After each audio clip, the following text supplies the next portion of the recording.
너무 오늘 새벽에도 본 말씀이지만 너무 되게 참 은혜와 감동을 줬고요. 또 이번 주일 말씀과 연결되는 말씀인데 이번 주일은 부활주일이었지 않습니까? 그래서 부활주일 하면 딱 떠오르는 제목이죠. 바로 살아계신 주. 우리 처음 찬양했던 찬송가 제목이기도 한데요. 살아계신 주 너무 잘 아는데 우리가 살아계신 주라는 단어를 또 고백할 때 어떤 의미인지 오늘 조금 살펴봤으면 좋겠고 그 이전에 이 질문을 드립니다.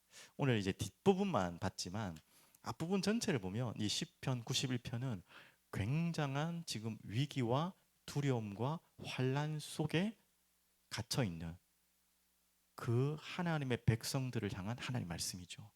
그 가운데 앞에 다 못 살펴보지만 5절, 6절 한번 보십시오.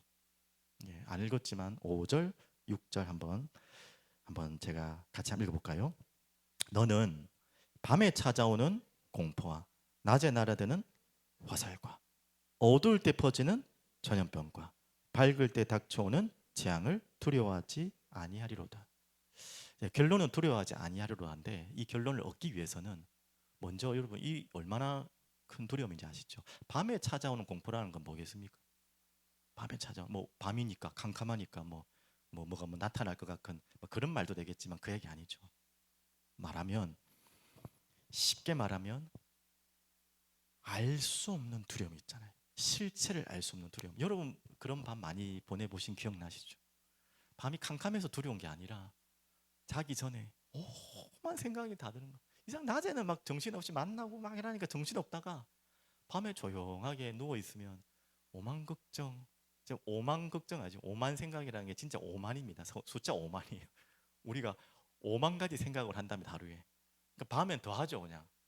근데 잠을 빨리 자면 되는데 잠이 안 올 때, 뭐 내일 일, 모레 일, 뭐 1년 일, 10년 막 걱정이 와서 그냥 걱정이 올 때도 있지만 지금 뭔가 두려움의 환경에 지금 처할 때 있잖아요. 그땐 더 하죠. 그래서 정말 밤이 실체를 알 수 없는 두려움이 더 무섭습니다. 이거는 공포 영화도 뭐 이상하게 나타나가지고 으악하는 공포 영화보다가 좀 수준 낮은 공포 영화고 수준 높은 영화는 공포를 주는 대상이 안 나타나요. 그런 거 있잖아요. 정말 그런 영화 잘 만드는 사람도 있거든요. 지금 공포 영화는 아닌데 그런 것처럼 우리 마음속에 정말 어디서 올라오는지 모르는 두려움이 계속 찾아와요. 염려의 끝이 꼬리를 물어가지고 정말 그럴 때 있잖아요. 정말 보이는 두려움보다 더 무서운 게 보이지 않는 두려움이에요. 그래서 지금 내게 있는 현실이 두려운 것도 있지만 그 현실 때문에 일어날 일들을 생각하면 더 두렵잖아요. 그게 더 두려운 거거든요. 그것 때문에 지금 내가 두려운 거거든요. 그런 공포가 몰려올 때. 또 어떻게 보면 대꾸처럼 어두울 때 퍼지는 전염병이죠. 전염병이라는 말은 감당이 안 되는 거예요. 대처할 수 없는 지금 우리의 힘으로 지금 이 과학 시대에도 코로나를 우리가 대처할 수 없었잖아요. 근데 이 과거에는 이 씨는 뭐 쓸 때는 당연한 거고요. 전염병 하면 그냥 좀, 좀 심한 말로 다 죽을 때까지 기다려야 돼요. 대처할 수 없는 그런 공포와 두려움이 몰려올 때 정말 보이지 않는 곳에서 어떻게 하겠습니까? 그럴 때 없습니까? 있거든요. 또 나와서 낮에 날아드는 화살입니다.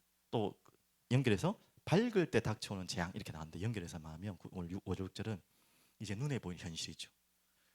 보이지 않는 두려움이 실제로 눈앞에 다가올 때 보이지 않는 두려움도 당연하지만 또 나에게 보이는 환경으로 많은 것이 돌아올 때 그럼 어떻게 하십니까? 이것을 우리가 우리의 힘으로 이겨낼 수 있습니까? 오늘 여기에 대한 답이 오늘 제목입니다. 살아계신 하나님, 살아계신 주입니다. 그런데 여러분 이 질문 안 해보셨습니까? 하나님은 계십니까? 살아계십니까? 조금 엉뚱한 질문입니까? 저는 요 부활주를 맞으면서 왜 모두 많은 사람들이 살아계신 주를 이야기할까? 계신데 존재하는 분인데 왜 살아계신다? 그냥 계시는 거지. 예수 안 믿는 분은 계시는지 안 계신지를 안 믿잖아요. 안 계신다고 생각하잖아요. 우리는 다 계신다고 믿잖아요. 그럼 계신다고 말하면 되지 그냥. 굳이 왜 그걸 강조해가지고 안 믿어지는 사람처럼 살아 계신다 이렇게 할까요? 이 중요한 의미거든요. 정말 중요한 의미다. 계신다는 의미는 그냥 존재의 의미를 더 강조하는 집중된 부분이죠. 있다 없다 뭐 있다 이 정도고 살아 계신다는 말은 왜 성경에 살아계신다는 표현도 있거든요. 왜 그러냐면 죽어있는 우상과 대비하기 위해서 그런 것입니다. 첫 번째는 우상은 여러분 살아있는 것 같지만 죽어있어요. 근데 그걸 살아있는 것처럼 우리가 만들어내고 그거에다가 생명력을 불어넣는 말도 안 되는 일이 일어나는 거죠. 거기에 당연히 보이지 않는 영적 세계가, 영적 실체들이 역사하는 것이지만요. 하지만 하나님은 그런 우상과 같은 죽어있는 우리가 만들어낸, 우리의 필요를 통해서 만들어내는 그런 신이 아니라는 것입니다. 그분 존재 자체가 이미 살아계신 분입니다. 우리가 만들어서 살아계신 분이 아니라. 그래서 죽어있는 우상과 대조하기 위해서 우리는 살아계신 하나님을 말합니다. 꼭 기억하셔야 됩니다. 그래서 반응 없는 존재가 아니라 역사하시고 있는 존재예요. 그냥 가만히 계시고 머물러 있는 존재가 아니라 역사하고 계시고 일하시고 계시고 섭리하고 계시고 다스리고 계시고 주권으로 통치하고 계신다는 거예요. 그런 의미에서 그냥 계신다는 표현으로는 부족해요. 그건 존재에 있다 없다 의미로 계신다인데 그게 아니라 살아 계십니다. 이거 믿으셔야 돼요. 방금 우리 서론에 질문 드렸잖아요. 여러분에게 몰려오는 이해할 수 없는 모르는 실체를 모르는 두려움과 또 실체가 보이는 두려움, 둘 다 두렵죠. 그게 몰려올 때 여러분 어떻게 이깁니까? 오늘요 그냥 계신 하나님이 아니라 살아계신 하나님을 믿어야 돼요. 그리고 이번 부활주를 통해 더 아시겠지만 부활의 실제라는 거예요. 우리 주님은 죽음을 이기셨다는 말입니다. 그래서 살아계신다는 표현을 더 쓰죠. 계시록 1장 18절에도 이렇게 말씀하고 있습니다. 내가 전에는 죽었었노라. 이건 십자가의 죽음을 이야기합니다. 볼지어다 이제 세세토록 살아있어. 무슨 말인지 알죠? 바로 십자가에 죽으신 그 우리 주님이 세세토록 영원히 살아계신 주로 우리와 함께 하십니다. 부활의 주님입니다. 그래서 우리는 그냥 계신다 하면 안 돼요. 반드시 살아계십니다. 우리 하나님, 우리 주님은 살아계십니다. 존재의 유무를 넘어서 우리와 관계하시고 역사하시고 일하시고 계신 하나님이라는 거예요. 엉뚱한 데서 일하시는 분이 아니라 하나님의 백성들에게 일하고 계신다는 거예요. 그런 살아계신 하나님. 오늘 여기 들으면 오늘 메시지 다 들었죠 이제. 근데 이 내용을 가지고 오늘 시편 91편은 어떻게 살아계신 주님인지를 확인하는 거예요. 보십시오. 그 우리와 어떻게 존재와 관계로 역사하고 계신지, 우리에게 어떻게 일하고 계신지. 자, 첫 번째는요. 14절에 나옵니다. 어떻게요? 14절 다시 볼까요? 하나님이요 이르시되 그가 나를 사랑한즉 내가 그를 건지리라. 그가 내 이름을 안즉 내가 그를 높이리라. 자, 여기서 지금 이 사랑의 고백은 우리가 하나님을 사랑한다는 고백이죠, 맞죠? 나를 사랑한다. 자, 살아계신 하나님이라는 뜻은 무엇이냐면 우리와 하나님과 이 사랑의 관계를 맺을 수 있는 분이라는 거예요. 그냥 돌아가신 죽어있는 일방적인 우리가 만들어낸 사랑이 아니라 우리가 그분을 사랑한다고 고백할 수 있는 살아계신 존재라는 거예요. 얼마나 아름답고 멋있습니까? 그리고 더 중요한 거는 그 사랑에 반응하시는 분이세요. 우리 혼자 막 인형 만들어 놓고 인형에다가 사랑한다 하는 그런 반응 없는 인형에다가 하는 사랑이 아니라 실제로 살아계시기 때문에 당연히 반응하시죠. 오늘 또 나왔죠. 그래서 우리가 부르짖을 때에 인지하시고 응답하십니다. 그리고 앞 109절 다 안 읽었지만 우리가 부르짖고 외칠 때에 그분이 응답하시고 그 환경에서 우리를 건져주시는, 특히 어떤 환경에서요? 지금 내가 어려움 속에는 환경에서 싹 빼내주는 하나님이 아니에요. 그럴 때도 있지만 우리는 그걸 기대하지만 그거 이전에 뭐죠? 그 환경 속에 있는 우리는 뭐에 잡혀 있습니까? 두려움에 잡혀 있죠. 거기에서 빼내주는 거예요. 환경을 바꾸시는 분이지만 환경을 바꾸시기 전에 우리의 마음을 바꾸세요. 괜찮다. 하나님이 허락하신 자리다. 놀라지 마라. 두려워 말라. 아니 하나님 왜 우리에게 그 말씀 장 주십니까? 환경을 탁 치워버리면 그 말 안 해도 되잖아요. 근데 하나님은 그걸 하시 못하신 게 아니라 우리에게 하나님을 온전히 사랑하고 바라보기를 원하세요. 그래서 두려워하라, 놀라지 마라 하시죠. 그렇게 우리의 사랑에, 우리의 한숨에, 우리의 모든 것에 반응하시고 응답하시고 표현하시는 분이 바로 하나님이십니다. 그래서 우리가 더 잘 알죠. 이 고백은 우리가 하나님을 사랑한다는 14절 고백이지만 여기에 전제된 고백이 이번 줄 나왔죠. 요한일서 4장 10절. 우리가 먼저 하나님을 사랑합니까? 아닙니다. 그럴 수 없습니다. 사랑은 여기 있으니 우리가 하나님을 사랑한 것이 아니요. 이건 먼저를 말하는 거죠. 먼저 사랑할 수가 없어요. 하나님이 우리를 사랑하사 우리 죄를 속하기 위하여 화목 제물로 그 아들을 보내셨습니다. 우리가 하나님을 사랑한다고 고백할 수 있는 이유도 먼저 우리 하나님이 나를 사랑하셨어. 그 사랑이라는 표현을 뭐라고 표현했다 했죠? 화목 제물로 표현했어요. 우리가 그렇게 사랑 관계를 맺고 싶은 거예요. 속죄물이라고 표현해야 되거든요. 우리의 죄를 속하게 한 속죄물이라 표현할 수 있지만 일부러 그렇게 표현 안 했었습니다. 화목제물. 왜? 그 속죄를 통해 우리와 화목하고 우리와 이렇게 사랑 관계를, 친밀한 관계를 맺기 위해서 화목제물로 오신. 그래서 우리가 오늘 20편 91편의 고백처럼 하나님을 사랑한다고 고백할 수 있는 거예요. 여러분 그렇게 살아계시고 우리의 사랑을 받기를 원하시고 그 이전에 먼저 우리를 화목제물로 보내실 만큼 사랑하시는 살아계시는 주님임을 여러분 믿으시길 바랍니다. 그리고 또 나와 있죠. 내 이름을 안즉. 자, 이름은 우리야 지금 뭐 통성명 그냥 만나면 뭐 이렇게 빨리 친해지려고 관계를 맺으러 가지만 하나님은 함부로 자신의 이름을 아무에게나 드러내주지 않으세요. 누구에게요? 정말 나의 백성들에게, 나와 중요한 언약 관계에 있는 자들에게 허락하시죠. 내 이름을 알려줬다는 말은 어떤 말입니까? 방금처럼 인격적인 연합. 이제 정말 친밀한 관계고 나와 이렇게 하나 되는 관계의 중요한 시작이 바로 내 이름을 안즉. 살아계신 하나님과 여러분과의 살아있는 관계를 맺기 위한 아주 아름다운 고백이죠, 맞죠? 이렇게 살아계십니다. 자, 그러면 두 번째로 15절에 우리가 오늘 서론에 나왔던 주제죠.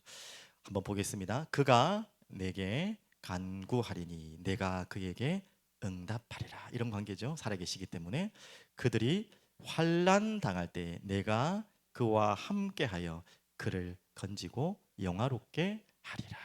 우리에게 찾아오는 환난, 말했던 밤에 찾아오는 공포, 두려움, 낮에 찾아오는 화살, 보이지 않는 두려움, 또 보이는 실제적인 두려움, 이 모든 환난 당할 때 하나님은 살아계셔서 어떻게 하나님의 백성들과 함께하는지 말씀하고 있습니다. 분명히 먼저 말씀하시죠. 15절 그가 내게 간구하리니, 하나님 말씀하신 거예요. 하나님 입장에서 우리가 그분께 간구할 때 그분이 우리에게 응답하신다는 말씀이에요. 들으신 하나님. 아까도 말씀드렸지만 하나님은 귀가 열려 계시면 돌아가신 분이 아니세요. 예, 안 들으시는 것 같지만 우리의 느낌이지 하나님은 다 듣고 계십니다. 귀가 다 열려 계세요. 그리고 그분의 의지를 작동하십니다. 우리를 향하여. 우리가 외쳤던 그 부르짖음에 반응하시고 움직이신 분이세요. 그리고 중요한 것은 들으시는 하나님일 뿐만 아니라 또 뭐죠? 들어오시는 하나님. 우리의 환난과 어려움을 부르짖을 때에 듣고만 계신 하나님이 아니라 그 듣고 계신 하나님이 그 고난과 어려움과 환난 속으로 들어오신 하나님이라니까요.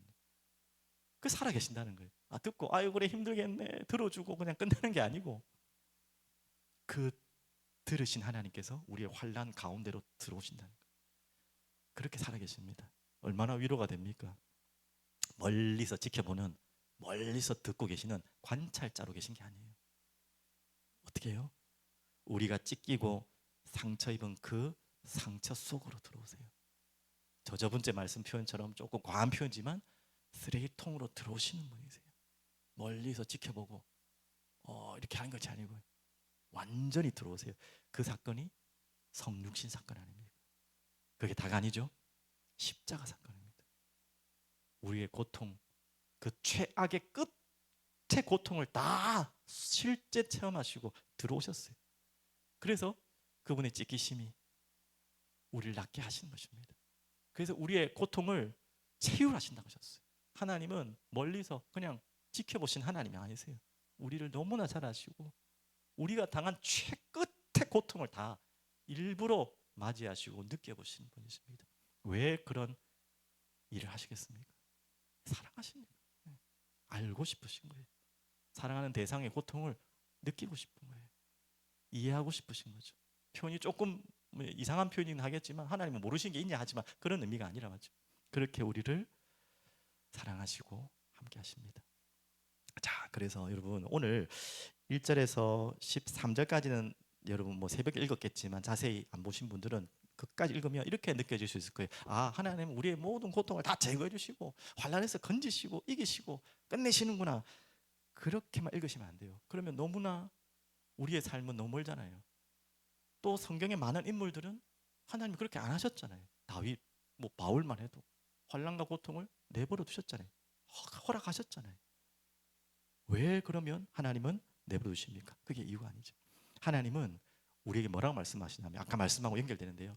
고통을 제거를 못 하시는 분이 아니라 고통을 제거하시는 거 이전에 뭘 하시냐면 동행하시는 분이십니다. 그 고통 속으로 고난 가운데로 들어오시는 거예요. 그래서 우리와 함께 걸어가시고 괜찮다고 하시는 분입니다. 능력이 없으신 분이 아니라 왜? 반드시 이유가 있기 때문에. 문제 제거의 하나님이 능력 없는 하나님이 아니라 우리의 고통 속에 함께 거니시는 분이십니다. 그분이 살아계신 우리 하나님이십니다. 여러분 정말 그럴 때 있잖아요.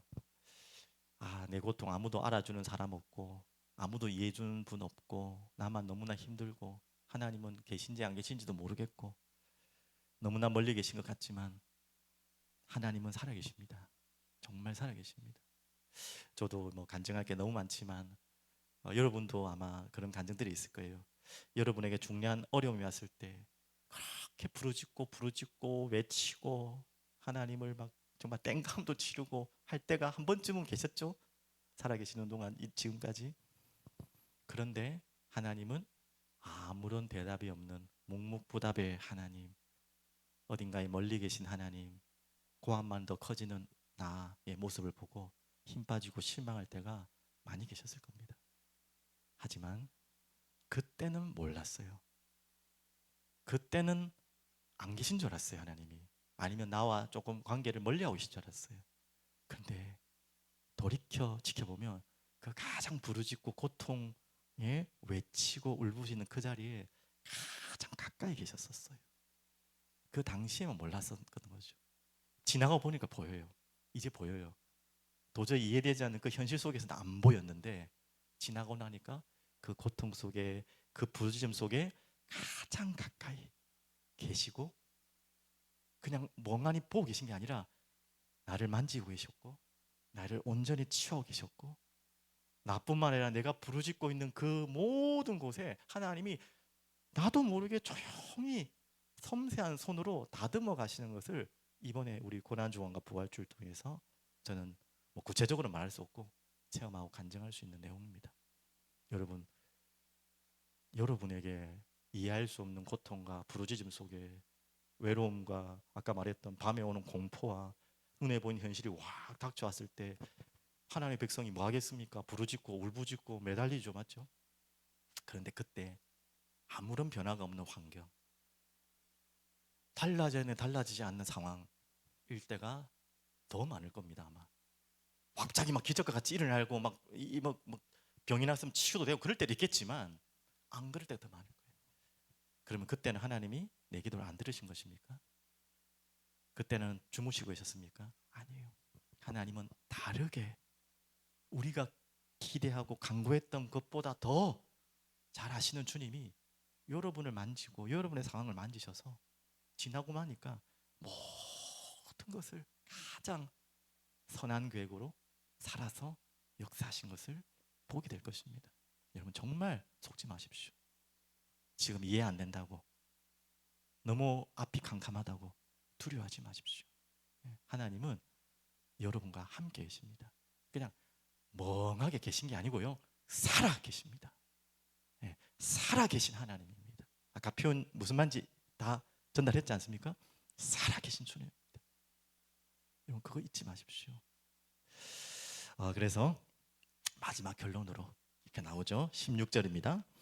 내가 그를 장수하게 함으로, 이 장수라는 것은 오래오래 건강하게 사는 장수를 말하는 것이 아닙니다. 우리에게 모든 만족을 필요를 채우시는 하나님의 섭리죠. 그를 만족하게 하며 나의 구원을 그에게 보이리라 하시도다. 구원을 보이리라. 오늘 91편 전체를 여러분 읽어보시면 동사들이 많이 나오거든요. 건지신다, 높이다, 응답하다, 함께한다, 영화롭게 하다, 만족하게 하다. 마지막 오늘 16절 보이게 하겠다. 자, 지금 말했던 것처럼 뭐죠? 동사라는 말은 뭡니까? 동사는 주어가 있겠다는 말이고 주어가 뭘 하고 있다는 말입니까? 가만히 있다는 것입니까? 아니죠. 계속해서 일하고 계신다는 거예요. 동사로. 지금 전부 동사가 하나님이 그렇게 하시겠다. 그렇게 하나님은 자신의 언약을 신실하게 여러분과 저와 모든 삶을 이루어 가십니다. 안 보일 때 여러분 두렵지만 두려워하지 마십시오. 그 두려움의 가장 극한 자리에서도 하나님은 일하고 계십니다. 그래서 베드로가 완전히 무너졌을 때 예수님을 배신하고 3번이나 저주하고 맹세하고 부인을 했어요. 그냥 부인할 것이지 얼마나 두려웠던지 저주 맹세 부인을 했어요. 그리고 닭이 울고 자신이 완전히 이제는 끝이라 생각하고 무너지고 과거로 돌아갔죠. 그곳에 먼저 기다리셨어요. 누가? 그리스도 예수께서 먼저 가서 먼저 무너질 것도 이미 다 예언하셨고 닭 울 것까지 예언하시고 먼저 가셔가 갈릴리에 기다리고 계십니다. 그게 우리 주님입니다. 그리고 그 베드로에게 물어봅니다. 너 나 사랑하냐? 그 질문에는 어떤 전제가 깔린 거죠? 너 내 사랑해! 이게 아니잖아요. 사랑한데 그럴 수 있냐? 그 말을 하려는 게 아니라 나 너 사랑하거든? 이 말이 깔려 있는 거죠. 네가 어떤 상황이 있든지 나 너 안 버리거든? 네가 도망갔지? 다 무너졌지? 그래도 나 너 사랑하거든? 이 말이거든요. 이걸 지금 안에는 가로로 우리가 짐작하는 거지만 반드시 담겨있는 주님의 마음이죠. 그 마음으로 베드로에게 물어본 거예요. 네가 나 사랑하느냐? 그때 베드로가 고백할 수밖에 없죠. 예. 그냥 사랑합니다 해야 될 베드로가 그렇게 고백할 수는 없고 주님이 하십니다. 그리고 이후에 또 다른 베드로의 시작이 되죠. 어린 양을 먹이라. 저는 2가지라고 봅니다. 베드로에게 2가지를 예수님이 살렸던 것 같아요. 사랑의 고백도 받지만 그 이전에 이 베드로에게는 절박한 두려움이 있었을 겁니다. 그래서 베드로 이전에도 제자들에게 부활하신 주님이 찾아가서 제일 먼저 하신 말씀이 뭐죠? 물어본 질문이 평안하냐? 평안하냐? 그들이 왜 그렇게 주님을 배신하고 숨고 도망갔겠습니까? 아까 말했던 찾아오는 두려움과 보이는 두려움이 확 몰려오니까 사람이 무너져 버리니까 어디론가 숨을 수밖에 없는 거죠. 그곳에 부활하신 주님이 나타나서 평안하냐? 베드로에게도 사랑하냐는 고백 이전에 그 베드로의 가장 깊은 속에 있는 두려움과 불안함을 완전히 치유하는 답이 뭐냐면 사랑하느냐 물어보시면 두려워하지 마라 라는 말씀 이전에 사랑하냐? 왜 그렇게 했을까요?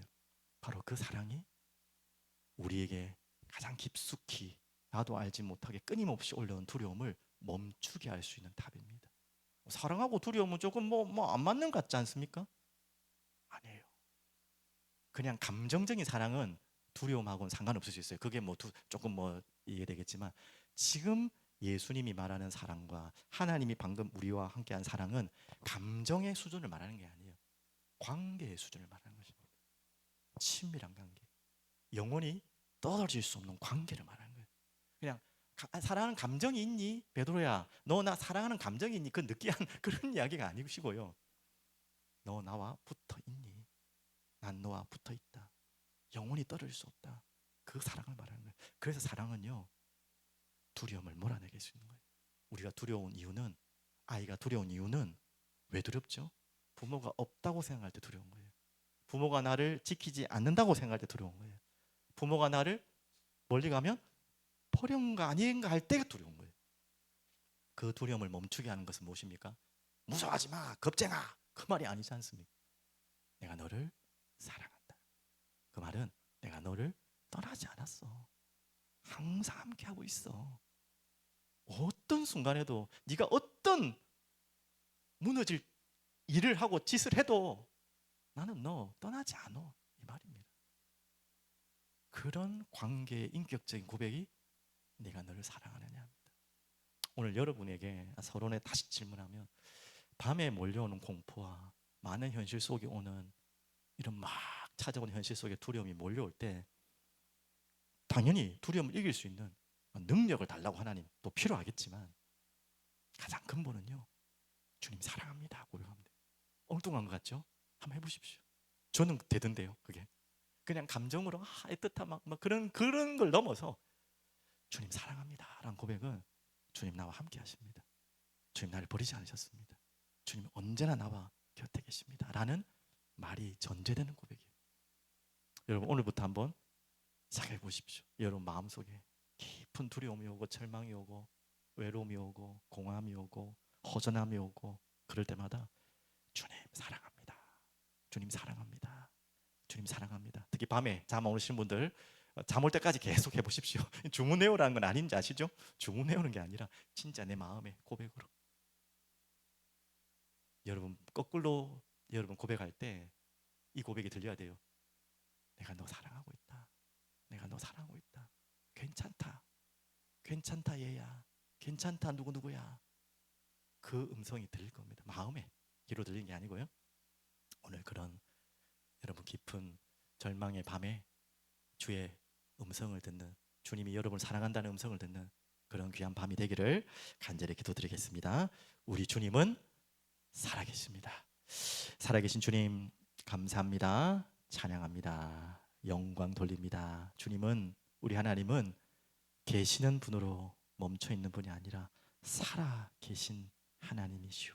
살아계신 주님을 믿습니다. 주님, 두려움과 절망과 이유를 모르는, 원인을 모르는 고통과 또 눈앞에 암담한 보이는 현실 속에 살아계신 주님을 찾고 그분을 사랑한다고 고백하는 우리들의 마음, 심령 되게 하여 주시옵소서. 감사합니다. 예수 그리스도 이름으로 기도합니다. 아멘.